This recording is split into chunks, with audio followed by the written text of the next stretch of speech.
The desert stretches endlessly. At night, its silence feels heavier, as if every grain of sand holds a secret it refuses to share. Far from the glittering lights of Las Vegas, beyond the dirt roads that seem to lead nowhere, lies one of the most whispered about places in America, Area 51. For decades, it was just a rumor, a name passed between pilots, soldiers, and curious civilians, a blank space on maps, marked only by fences, cameras, and the warning that trespassers would not be tolerated. But in 1989, the silence cracked. A man appeared on local television and claimed to have worked not at Area 51 itself, but at a nearby site, hidden deeper in the desert. He called it S-4. And what he said about S-4 would echo for decades, pulling believers and skeptics alike into its gravity. His name was Bob Lazar. Robert Scott Lazar was not born into legend. He was born in Coral Gables, Florida in 1959, and grew up as a boy fascinated by machines. From his earliest years, he was less interested in school books and more drawn to engines,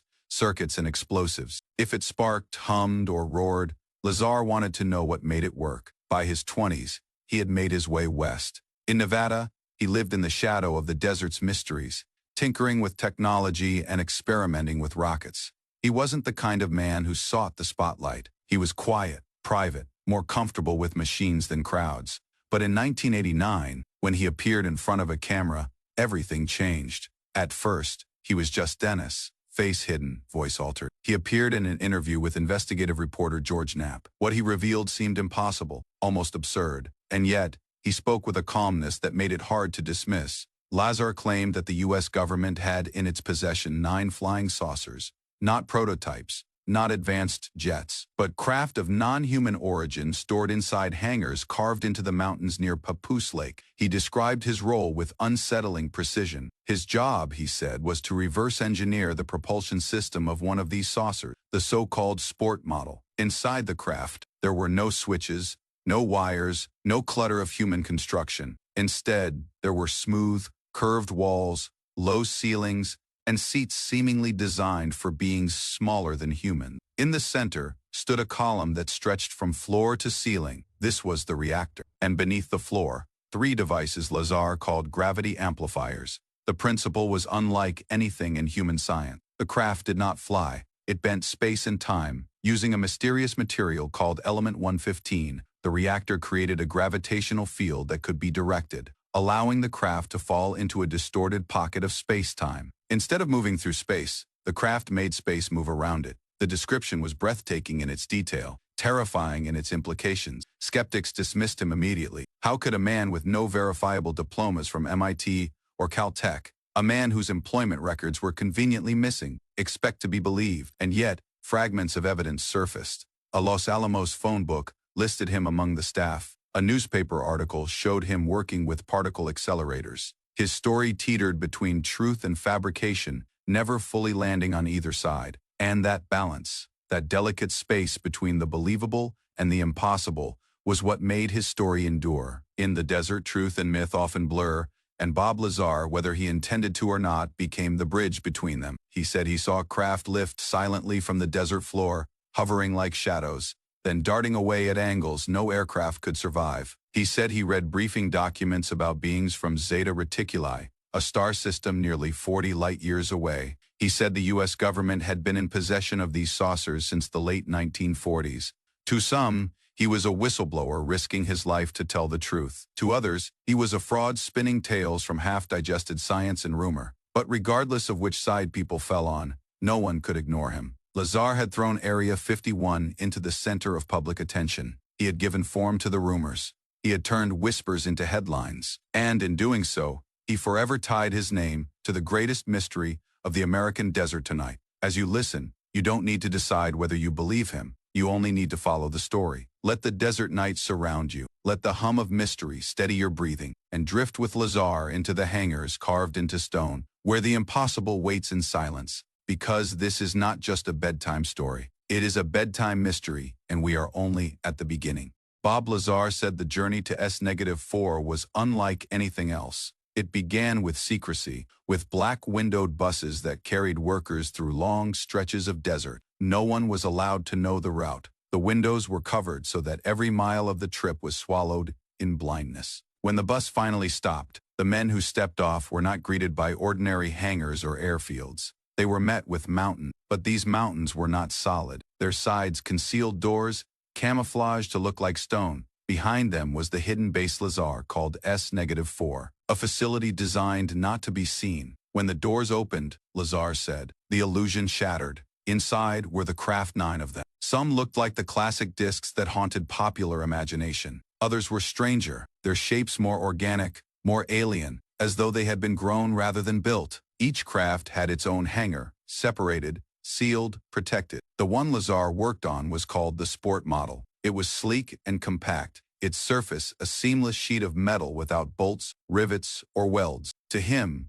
it looked as if the entire structure had been cast in a single piece, poured into existence rather than assembled. Inside, it was even more unsettling. The ceilings were low, the layout compact, as though the craft had not been designed for humans at all. The seats were small, the proportions unfamiliar, and everything about the space suggested a different kind of passenger. There were no wires, no switches, no panels, just smooth walls that curved around a central column. That column was the reactor. Lazar explained that this reactor powered the propulsion system, a set of 3 gravity amplifiers arranged in a triangular pattern beneath the craft. When engaged, these amplifiers emitted waves of gravitational distortion. By focusing them, the craft could bend space-time itself. It did not travel the way we understand travel. It fell into the pocket of space it created, moving without wings, without jets, without sound. Lazar compared it to a marble rolling across a warped surface. Imagine stretching a rubber sheet and pressing your finger into it.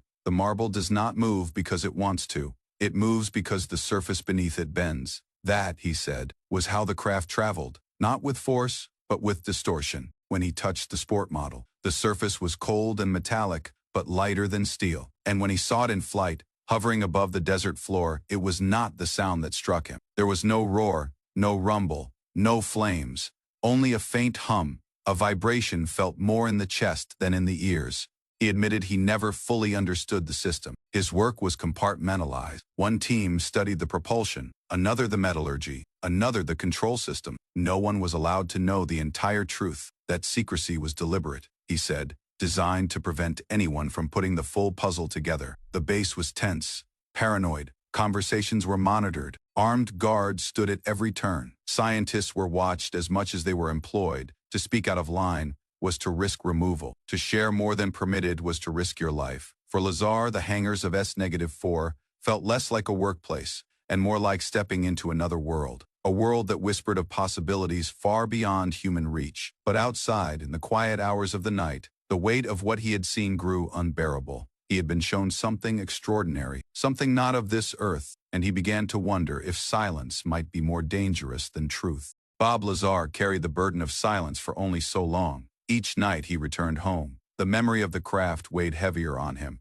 The smooth metal, the reactor, the way the amplifiers bent space. It was knowledge too extraordinary to be locked away in his mind. He decided to share it, not with the world, not yet, but with friends. People he trusted, people who would believe him one night. He gathered a small group that included his friend Gene Huff and his wife at the time, Carol. They met quietly, loaded cameras and binoculars into their car, and drove out into the Nevada desert. Their destination was a ridge overlooking Papoose Lake, just south of Groom Lake. Lazar claimed this was where test flights were conducted. Midweek, after dark, the desert was cold and silent. They set up their cameras, shivered in their jackets, and stared into the vast black horizon. At first, there was nothing but stars. Then suddenly, a light appeared. It hovered, small at first, then brighter. It rose straight up into the air, stopped, darted sideways, then dropped again with impossible precision. The movement was nothing like a jet or helicopter. There was no sound, no exhaust, no hesitation, just a smooth, fluid dance through the night sky.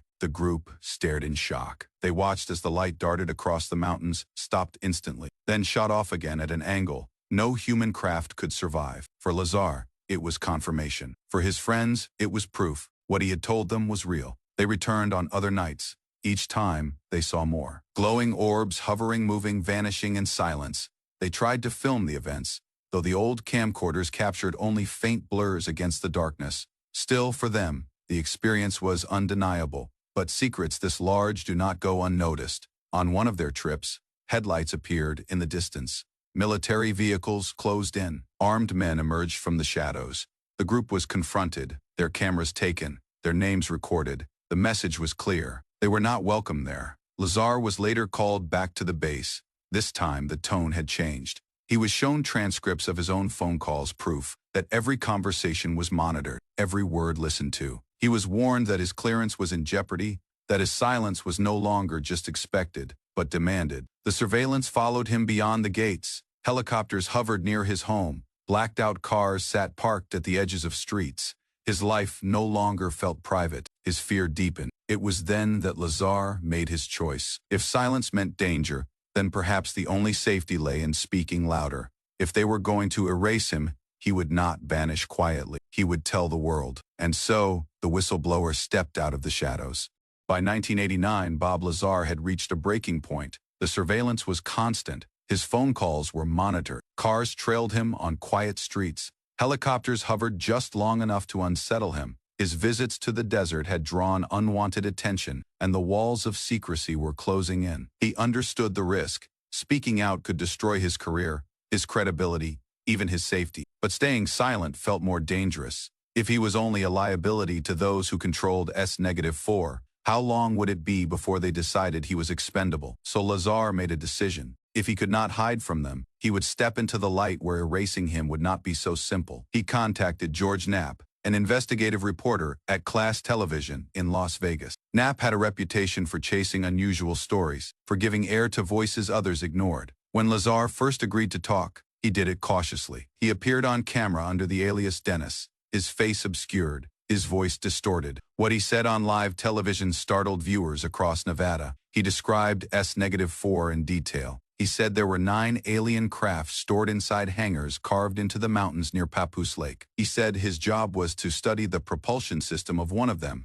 the craft he called the sport model. He spoke of gravity amplifiers, of a reactor the size of a basketball, of a mysterious element not found on Earth. He described how the craft moved by bending space-time itself, not flying but falling forward into its own distortion. He spoke of briefing documents that mentioned beings from a star system called Zeta Reticuli. His words were calm, precise, and free of the exaggeration skeptics expected. He did not sound like a dreamer or a fantasist. He sounded like a man burdened with knowledge too strange to keep hidden. The impact was immediate. Within days, the phrase Area 51 spread beyond Nevada. The name, once only whispered, was now a household word. Lazar's claims were repeated on radio shows, written in newspaper columns, and passed between ordinary people who suddenly wondered what the government might be hiding in the desert. But attention brought scrutiny. Journalists dug into his background. They looked for records at MIT and Caltech, the schools where Lazar claimed to have studied. There were none. His diplomas were missing. His name appeared on no student lists. To many, it was proof that he was lying. Yet traces of confirmation appeared too. A Los Alamos phone directory listed him among the staff. A newspaper article showed him standing beside particle accelerators. He had been there, at least in some capacity. Was this the sign of a hoaxer inventing credentials, or the mark of someone deliberately erased? Skeptics insisted Lazar had fabricated his story for attention. Supporters argued the government had destroyed his past to destroy his credibility. The debate grew louder, but no one could ignore him. The story had escaped the desert. It was now a question echoing across the nation. Was Bob Lazar telling the truth about the greatest secret of Area 51, or had he built a myth so convincing that it could never be fully undone? As for Lazar, once the door was open, there was no closing it. He had gone public. He had become the face of a mystery, and his life would never be the same again.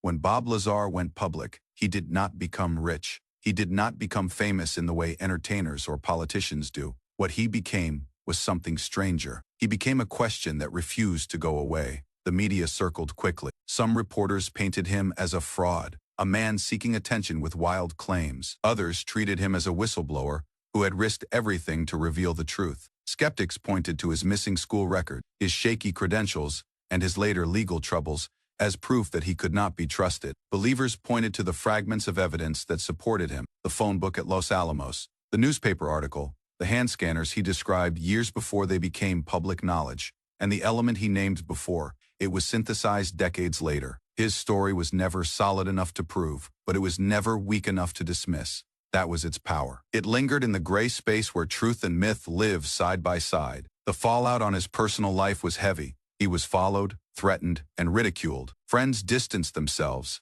His marriage fell apart. His name became a lightning rod in debates about aliens and secrecy. Yet, through it all, Lazar never changed his story, not once. He withdrew from the spotlight and built a quiet life around his scientific supply store, United Nuclear. There he sold lab glassware, chemicals, and equipment to hobbyists and researchers. Customers came for supplies, but many also came just to meet him, to shake his hand, to thank him for speaking out. Some believed they were in the presence of a man who had touched the impossible. Others simply wanted to see the person behind the legend. Lazar himself seemed weary of the attention. He never wrote a book. He never toured conventions. He never tried to cash in on the myth he had created. When asked why, he said simply that it was not worth the toll. He did not care if people believed him. He only told the story because it was what he had seen. And yet, his testimony outlived the doubt. In 2003, when scientists synthesized element 115, unstable though it was, Lazar's words gained new weight. In 2017, when the Pentagon admitted to a secret UFO program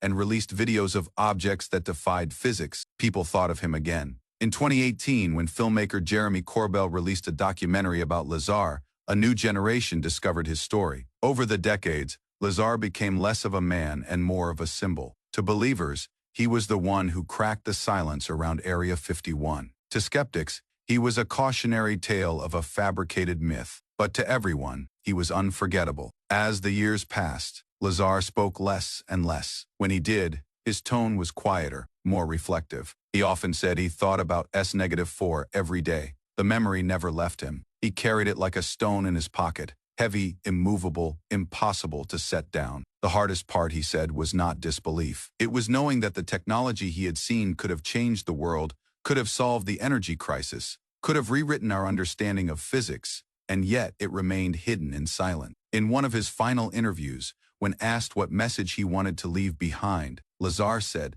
"Don't stop asking questions, and don't assume the truth is what you're told it is. Sometimes, it's hidden in the silence. The silence remains.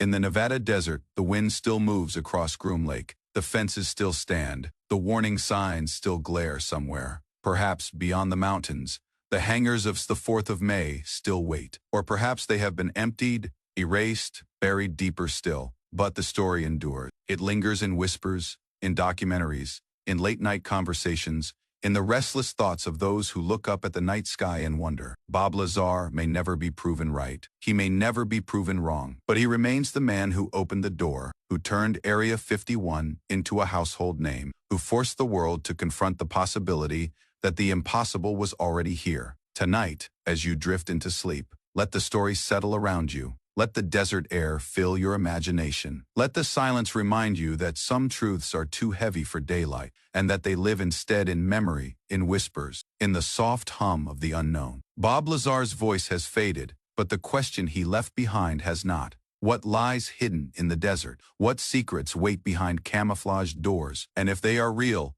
how long will the silence last? Good night.